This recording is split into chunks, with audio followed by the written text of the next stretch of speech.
আচ্ছা রাহাত, তোমার ওই পুলিশি চিন্তা ভাবনাগুলো তুমি অফিসে রেখে আসতে পারো না? আমি আমি কিছুতে বিশ্বাস করতে পারছি না। একটা ছেলে, জাস্ট এ বয়, কি করে আমার চোখের সামনে থেকে বিদ্যুতের মতো শাহিনুর নিয়ে হাওয়া হয়ে বেরিয়ে গেল। রাহাত, জীবনে প্রথমবারের মতো তাহলে হেরে যাওয়ার স্বাদ নিতে হলো তোমাকে? না, হার এখনো মানিনি। শাহিনুর আমার হাতে আসেনি, কিন্তু এদেশের বাইরেও যেতে পারিনি। শাহিনুর উদ্ধার এবং ওই পুরো চক্রকে গ্রেপ্তার আমি করবই। স্যার, কি ব্যাপার শাহেদ? অপারেশনের সিডি আপনার বাসায় গিয়ে শুনলাম আপনি এখানে।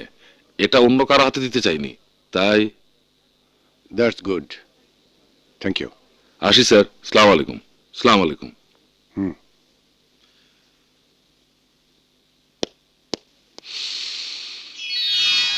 বাহ, রান্নাঘর থেকে সুগন্ধ ভেসে আসছে।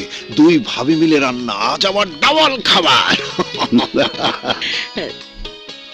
রান্না করছে না, রান্না হয়ে গেছে। এখন আপনারা দয়া করে টেবিলে চলে আসুন। ওরা থাক ভাবি, ওরা থাক। এই চাকরি করতে করতে ওরা দুজন একেবারে মেশিন হয়ে গেছে। চলো আমরা যাই। মনে হয় সত্যি সত্যি ওর খুব খিদে লেগে গেছে। টেবিল লাগাতে দেরি হলে ওকে রান্না করে নিয়ে যাও তাড়াতাড়ি। আচ্ছা ভাবি, তোমরাই বলো, ছুটির দিন তিন বন্ধু মিলে একটু আড্ডা মারবো, তা না? ওনারা ক্রিমিনালদেরকে নিয়ে কথা বলছেন। যত্তসব। আর বলবেন না ভাই, আপনার বন্ধুর কাজই হলো দিনরাত অপরাধীদের নিয়ে। আরে, যে অপরাধীকে নিয়ে কথা বলছি, এই সিডিটা যদি একবার দেখো, তুমিও বলবে এই ছেলের জন্মই হয়েছে অপরাধ করার জন্যে।